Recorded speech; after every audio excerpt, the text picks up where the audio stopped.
And join us, put your hands together for our other panelists as well. From WAM, named yesterday, Daniel Tamas, please join us. We also have from Stailer, Bogdan Clipici, from VD Law Group, Luca, Dejan, and from TailPath, Sebastian Cochinescu, and the man who's going to shape this panel, this conversation in the right way again, and from Thanks for Bit, Mr. Antonio Enache.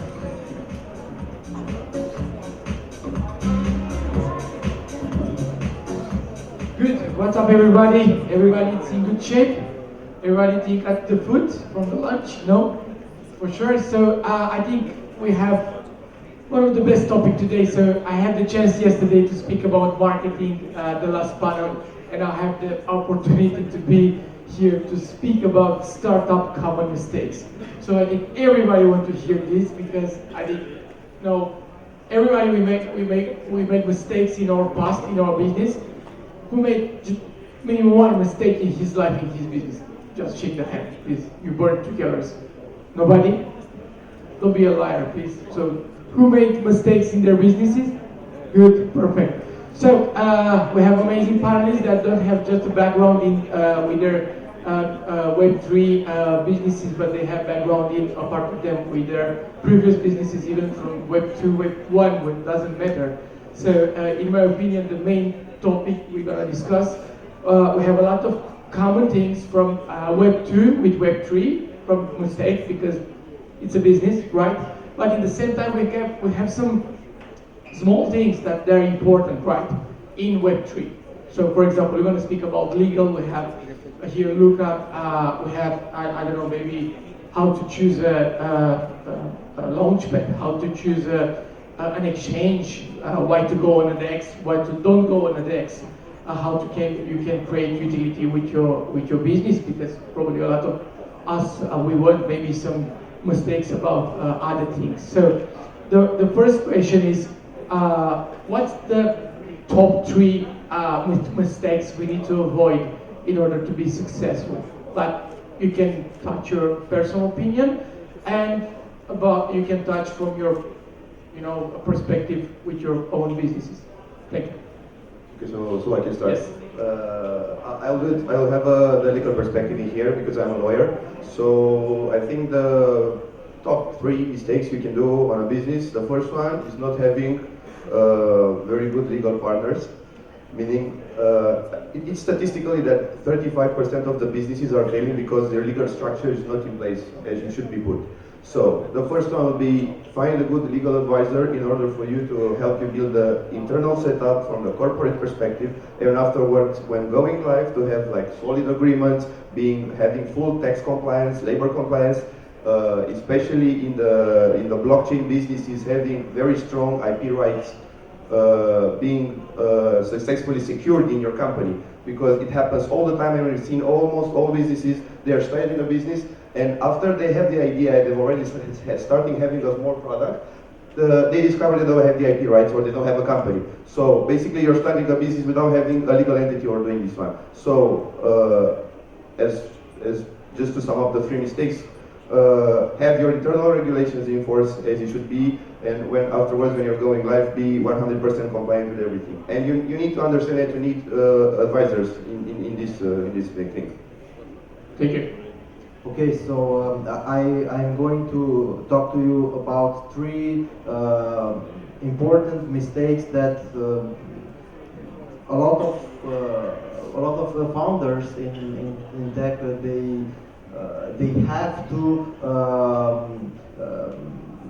they have to maybe understand first of all, and then they have to transfer this knowledge to the others founders. So first of all, we as founders, we have to have the skin in the game.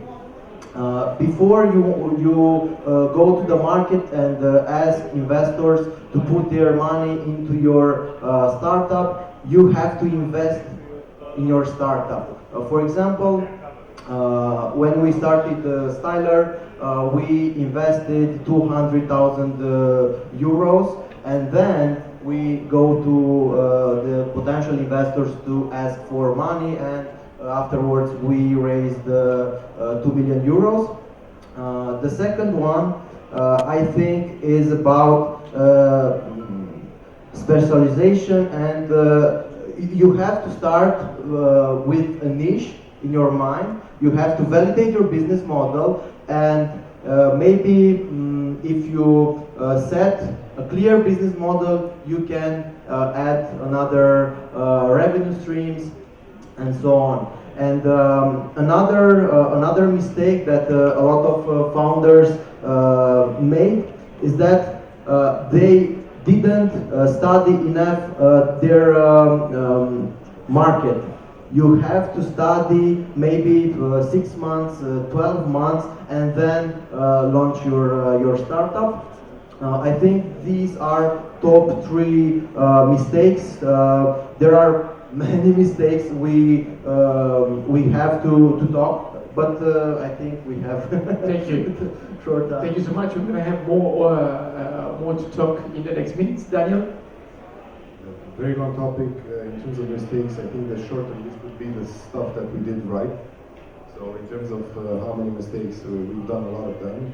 I would say the top 3 would be first, starting out without a business partner. With your business partner? Without. Without, okay. But at the same time, it's a mistake to start the business with the wrong business partner. So this would be in the number 1. The reason is there are a lot of things to do, many things to do, much ground to cover. And it's not that it's impossible to do it, but especially when you're starting out. If you're starting out at a young age, you lack the mental framework and the expertise to do all of these things properly. The second would be not having the right team. Having the right team allows you to actually push through hard times. And those hard times are coming. If you have good lawyers, they will actually put it in the contract. You see, 3 months from now, it's going to suck. And you need the right team to help you get through that. And when you're young, it's pretty hard to have the right team. The third would be to not ask for advice, but at the same time to ask for advice from the wrong people. So advice is a double-edged sword. If you take the wrong advice from the wrong people, it can set you back years. And it's sometimes very hard to recover, but it's possible. Now, most entrepreneurs don't know this, that the sooner you ask the right people, the faster you can overcome the challenges that you have. Having the skin in the game or not having the skin in the game may be a preference to some. It depends on how you're built. If you're a sadomasochist like me, I like to have body in the game. So it's not just the skin, it's organs and hair and stuff. And this just proves you're crazy enough to do it. But most investors look, especially in Europe, at profits. This is usually a mood killer for entrepreneurs because this is why you're raising money to actually build a business. But that's a longer topic and I can speak for hours, so I'll let you go. Thank you, Daniel. It's funny that no one mentions a very important part. Obviously, I've got a team at consultancy, so I see things, when you have a hammer, everything is a nail. But the most important thing, what I see, and we've got 30, 40 startup applications for a month. No one talks about it. Banking. If you have the best idea, the best hedge fund, the best legal framework, but you have it in Bahamas, no one tells you, if you don't have the right payment advisors, that you will not find proper banking for that. So your funds is at risk, your investors' funds are at risk. You might not be able to accept funds from your investors or from even business partners. It could be a pain because banking compliance can freeze your funds. You might not be able to keep it in a manner when it's cost effective. So for example, this is a very cutting edge market. Everybody wants to work with very small profit margins. And if your bank is taking 3-4% just to move the funds, how are you going to be ahead of the game? If your merchant account, Visa, MasterCard acceptance, takes 10% rolling reserve, because we are in a high risk industry, blockchain is a high risk, then how are you going to finance it out of your pocket? So instead of mentioning 3 main problems, I mentioned 1. which is always trying to see who are your banking partners, who are your payment providers, what are your costs, what are your risks. Don't keep all your funds in one account, because if that goes down, how does it affect you? And always have a payment professional in your team who understands this high risk market, because that can, it doesn't cost a lot to have the right setup from a payment perspective as legal, but it can cost not to when you actually need it.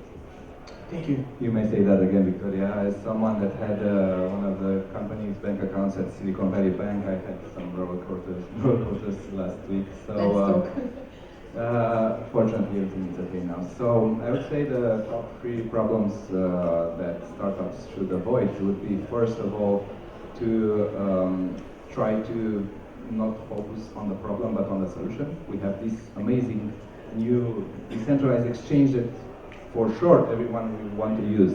Are you sure? Is that a real problem? So focus on the problem and validate it through the market that it is a real problem. Otherwise you're going to make art, which is amazing, but I don't think anyone would buy it as you would expect. The second problem would be related to what Luca said, that you need the right partners, legal partners. You also need the right partners, the founders. So you may have some assumptions, such as it's my friend since childhood, for sure we will get along, but you need one magic thing, which is the founders agreement. And this founders agreement should be very clear, and it should state who's doing what are the if you want the divorce terms, if it comes to it, and so on and so on. And the third thing would be focus on the right metrics. So we all, especially in the crypto space, focus on the wrong metrics, such as how many social media followers are there, and how many calls we have in a week, sales calls. These are false metrics. These are ego metrics. So the only metric that counts is money. How much money did you do today on your startup? And then investors will probably follow that. If you focus on the money, they will want to invest in you. Just one thing about the founders agreement. It is really funny because at the beginning nobody wants to talk about the divorce. When you're starting a business, everybody is focusing on how things are going to be okay. But as in our experience, we've seen it all the time. When the divorce comes, there's no agreement, and basically you have to use only some sort of law tricks just to give the company breaks down. Yes, and that's the end. Yes. So, guys, according a big study, you probably know, like more than 92% of the new businesses, new startups fail in the first 3 years. So that's a big problem. So imagine, I think this is in the Web3 industry, but in Web3, I think it's more. So more than 92% they fail. So that's the reality. You know, just look at all the projects for the last 3 years. How many they are there? Just a part of them, right? Like more than 92% they are not there anymore. So there are 2 factors here: how to invest, how we need to really do our own due diligence, because we can see the mistakes. We can anticipate some mistakes before we're going to do an investment. And how we're going to do it if we are a really builder and we want to start something, or we already start. So if you're in the room and you want to start your business, or if you're in the room and you're in the first 2 years of your business, it's still a startup. So we need to be honest with us. So for example, I run Sense for Fit. We just made 1 year, but we're still a startup. Why? Because we don't scale, we don't have revenue like crazy, we didn't scale it like crazy internationally, and so on. So we have a lot of things to eat, a lot of things to work. But I think a lot of you have questions. And for the next 20 minutes, we really want to give value with our panelists and answer to your questions, and have everything more energy here. So I think our MC can help us with the microphone. And for sure we have questions for the legal side, for the crypto side, maybe mistakes we made, with our businesses, maybe, I don't know, marketing stuff, and so on. So come on with the questions. It don't exist the best question. It's your question, sir. Let's see a hand. And we're gonna come to Listen, it. okay, if you have a question or comment, or again, if you want to challenge some of We the have here in the left. someone here. And when he gonna answer, think about to your questions, okay? And raise a hand, and we're gonna come to it. Good. Hello. My question is, you all about speak about mistake. What is the mistake you have made and will not want to repeat it again, all of you? So I will start with 1, 2 for myself, and I think we can say each of us minimum one mistake we really made in our business. So if I take the time back, 7 months ago we had a minting of our first NFT collection, and I think I didn't evaluate it properly. So we sold out in 7 minutes 10,000 NFTs. With 1 a gold each. But my vision at the beginning was to start from 2 a gold each. And I was afraid. I was thinking that maybe people will not buy it. But the value of the NFT was more than 2. But because the market was down, I was concerned if my business will be relevant. So I asked too much people that didn't have my belief in my business, and I chose wrong. And you can see it was a success, right? 10,000 NFTs was sold out in 7 minutes, and it was record in Romania, and he's still the record. But 10,000 a gold is different with 20,000 a gold. And I don't care if I don't know, maybe we will sell it in 3 days, but it was still $1 million, not $500,000, right? So sometimes, like Daniel said, I think you need to ask properly. So how you choose your business partner, sometimes you need to have it, or you need to be wise how you choose it. For me, it was not about the business partners, but ask too much people. And a second thing, I didn't start the community, the Grow community from the day 1. So we started very good. I have a very good community now, but we were afraid to start from the day 1 because I was thinking if it will not have the MVP, if it will not have all the legal finish and so on, you'll not be able to start it. So for me, community is one of the most important in Web3 because we give the ownership for people, it's decentralized and so on, so it's a different approach. On a Web2 business, maybe the community at the beginning is not the most valuable, but on a Web3 business, the community I think is the main. That's my approach. I will speak first as a business owner and afterwards as a lawyer. I think as a business owner, the one mistake that we've made, we as a team, was like to do a lot of micromanagement. Don't try to do a lot of micromanagement. If you're trying to get everything in your company done by yourself and watch it and supervise it, you're gonna fail. One thing that I understand is like you need to have a vision and follow it, and entrust your team and entrust them and give them powers to help you building this vision. And as a lawyer, what I would say is that the most common mistake we've seen it every day is not understanding the risk of your activity. When you are, I don't know, do you want to get the financing or you want to get an employee out or expand your team or go to another country, you really need to understand what you are doing. Because it happens all the time when people are starting to do the business and they find out afterwards that maybe it's not legal, maybe they need a license, maybe they don't need that money they got. So it is very important to understand the risk. And usually the most mistakes comes from this idea because people are not understanding the major risks. Not also only from a legal perspective, but also business and financial. Okay, so from my perspective, we made 2 major mistakes. First of all, we tried to scale up too early in Hungary, and we invested over 50,000 euros, but we had to change our business model, and now we have to focus on Romanian market. And the second one, which cost us more than 300,000 euros. I remembered 1 year ago we started a NFT project at Stailer, and because of the timing and market, we couldn't we couldn't make our public sale. So these two mistakes cost us about 400,000 euros. Good, thank you. Daniel? By show of hands, who is the business owner or wants to start a startup? What are you guys, the other guys, what are you doing? They're investors. Sorry? They invest in our product. So you don't like paying? I see. Okay. One of the mistakes is wrong prioritization. What shit are you working on?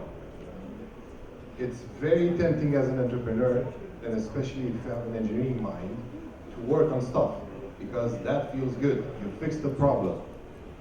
Is that the right problem to fix, or you should not fix that at all? This is one of the main problems that most startups have. And the second is not getting to revenue or focusing on revenue fast enough. It's not about investors. Look, you're investors in the room, I love you with your wallets, but I don't. The main focus of an entrepreneur should be his or her or their team. The team will take care of the product and the community. And then the community takes care of the investors.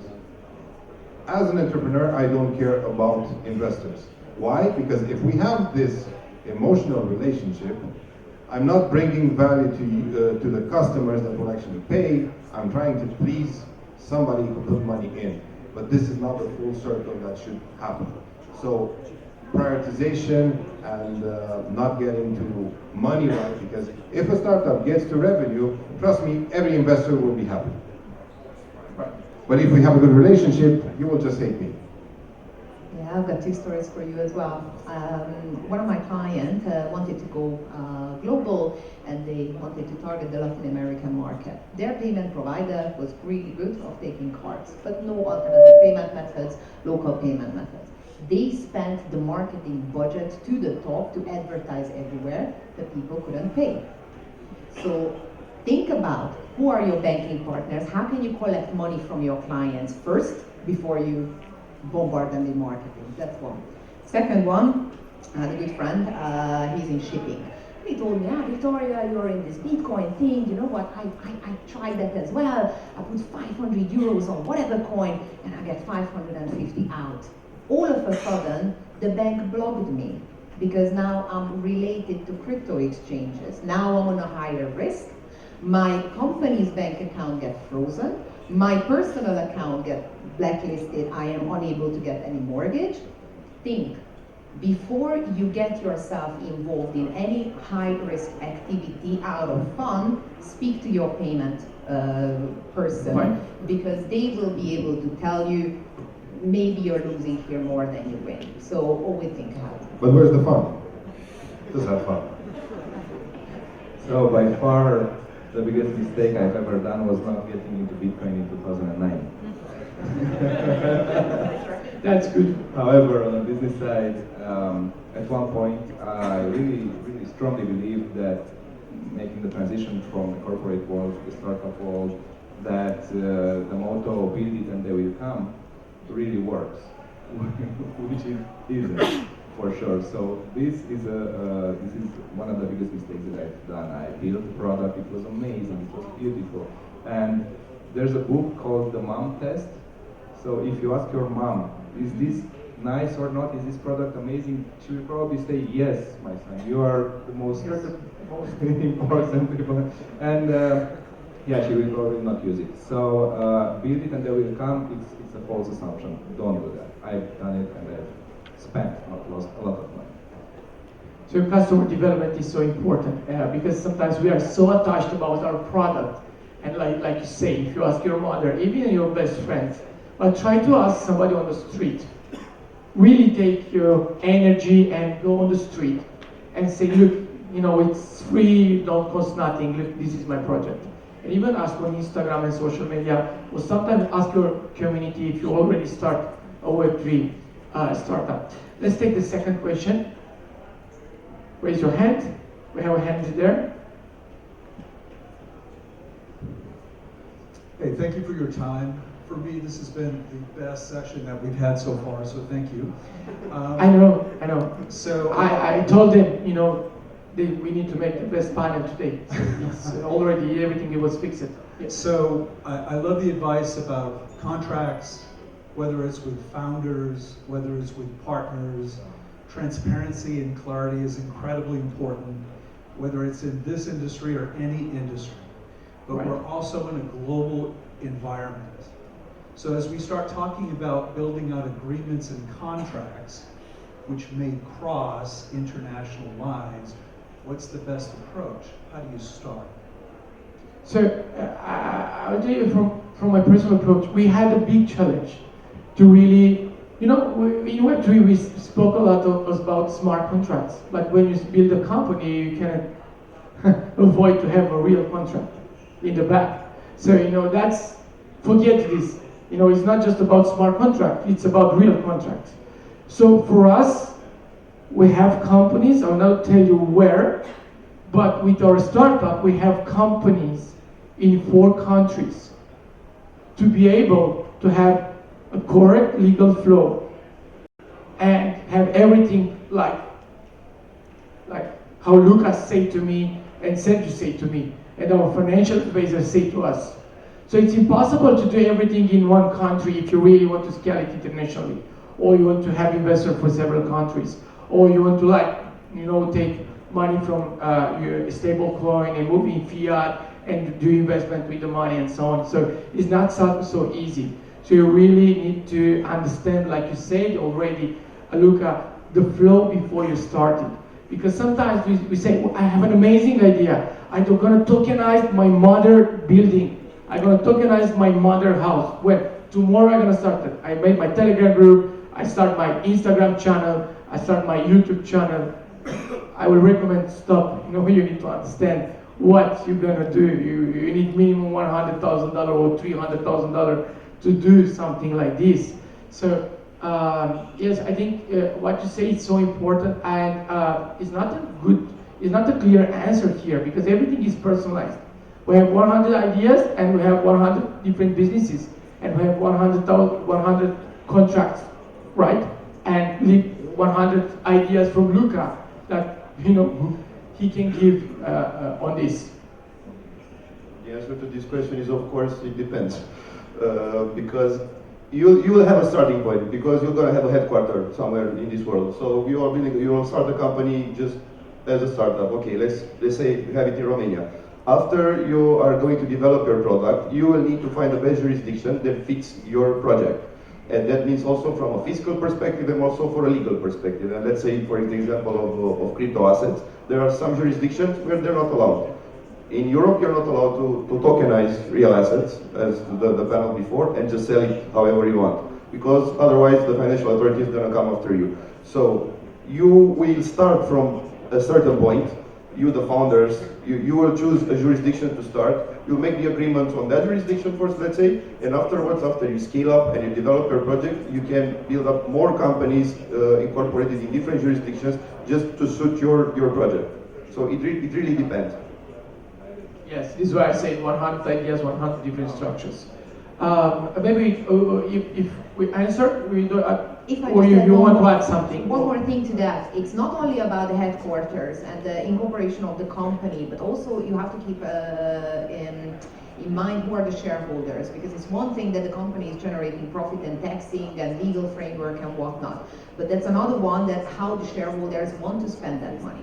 So for example, we see many times that it's a great project, you incorporate everything in Dubai, Dubai is in a boom right now, crypto friendly, great. Good luck bringing that money back to Europe and buy a house, for example, even in Romania, declare it to the bank as a source of funds, which is generated by legit business, but for some reason, Europe is not really crypto friendly, bringing the money in. So that's one thing where you have your company and taxation and legal framework, but also where the shareholders want to spend that money and how you can actually bring it to them. So I'm to add here the advice that is given by Y Combinator Startup School, which is if you're not into crypto, right? If you want to start a business that is not related to crypto, you should go via the US way, which is incorporated Delaware C Corp, and then it's easy, very easy to work within other jurisdictions. And the guys at Stripe Atlas have a very friendly package. $500, you incorporate, you have all the papers, you have online banking, you have everything. So that would be the easiest way for a regular company to start and to start getting money from customers, especially from the US. Thank you. Check your hand if you have other question we have in the back there. You can help us with the microphone. It's perfect. Hey. We don't see you. If you can. Sorry. Yeah, I have a question for Sebastian actually. You were talking about build it and they will come, and you said that is not the case, and I'm curious if you can develop more on that. On my experience or in general? Yeah, yeah. So my experience was like this. I created in 2015 an app, which was a social media app, an app for recommendations. It was called Explorer, and I incorporated the company both in US and the UK. I hired lawyers, I spent a lot of money on development, I hired developers, and all of that without a single user using the app.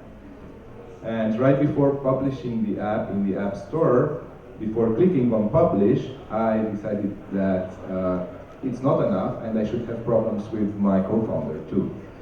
And that's how it comes to founders agreement, and it all went down the hill from there. Thank you. It was something that I really appreciate it happened, because on my next endeavor, I avoided all those mistakes. Thank you. Thank you. Next question, and you're going to go to the last one. So, shake your hand. Have the Best courage. question, win cents for fit tokens. What? What? Best question, win cents for fit tokens, I'm just saying. Oh, okay, $1,000 in SV token. Yeah. I have one. Nobody want to ask how to make Well, one maybe just a question, maybe an idea. Is there anybody here who'd like to ask a question, a controversial question to anybody on the panel, to each other? Not to yourself, but to someone else. Maybe I can say one very, very common mistake, again, what I see in my practice is when you're incorporating a company and you don't have a local director, and Luca, back me up on that please, because the most important thing is for taxation reason that you have to prove why you are having the company in Cyprus, in Romania, in whatever, Delaware. And the most important thing that we see many times when the banking applications get rejected because they don't have a local director. So your local substance is not shown. And the question, why are you having a company, a startup, a business in a low-tax jurisdiction? Your answer, because I'm paying less tax, is not a good answer. Obviously, the banks don't like it, right? So it's very important when you have a company, have a local director or a local setup, a substance there, because in this way you prove it why you have a company set up in that jurisdiction. Yeah, it's called economic substance. If you don't have it, because it's this myth that people are saying, okay, I'm going to incorporate a company in Cyprus just to pay no taxes and I'm doing no business with Cyprus. It's obvious it doesn't work. And in Romania, it's a criminal offense as well. So you need to have an economic substance, as the previous questions. You need to have a very good reason for why the company is in there and how is the money coming and going there. So to make a conclusion, guys, I think it's very important before you're going to start a business, or if you already started, to really ask yourself how you're going to contribute to the life of your customer with your products. How their life is going to be easier. Your product is 100 relevant for them. What you need to change in order to help them, and create more value. And as my colleague said, don't spend the money wrong. Don't action without a plan. Build a correct team. Partner with the good investors, like Daniel said, and don't give up. Okay. Choose the wrong blockchain can be a problem here. For those that really want to scale it on Web3, you need to really understand how you can build on that chain. If the chain is compatible with what your ideas and so on, I have something to add. This is bugging me. I'm sorry, but can we do it without banks? We're at a crypto conference. You obviously don't like banks. This is why we're here. I would just say this, something very controversial. Maybe you don't agree with me. But what happens if a bank goes bankrupt? Oh wait, it did. First of all, no one likes to pay taxes. So if we let everyone do whatever they want with their money, no one would pay taxes. So there has to be some kind of control to force people that you have to pay your taxes, otherwise we cannot live in a society. I can bet my left hand I can, and the point of us being here at a crypto conference is that we, in our sleep, unconsciously say, buck thanks. May I add something just to end up on a positive note? Because yeah, burn the banks, burn the states, right? But before that, we need to ask ourselves, why do we want to start a business? Is it for the money? Which is okay, by the way. We are in a capitalist world. It's okay. It's our right to want to make money, right? However, if you jump into the wagon of some hype word because it's hyping right now, which is crypto and now AI, and tomorrow is going to be genetics or something else, then you're in it for a surprise. Sooner or later, you will not have the grit and the perseverance to follow through when things go down. I'm on my third bear market and going well. So I wish the same for you to go well, not to go through so many bear market cycles. So if you are in it for your mission statement, for your core beliefs, such as banks should be replaced with something better, which is something that I agree with, by the way, Daniel. So then you may have the opportunity to go through any kind of rough weather.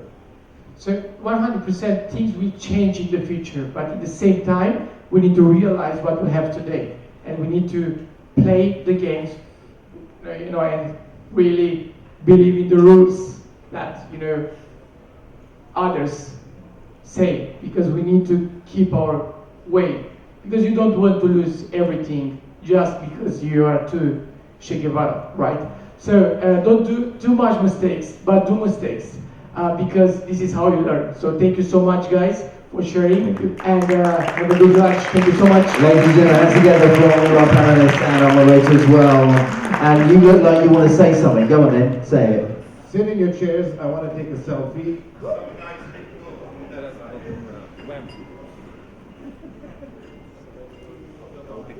There we have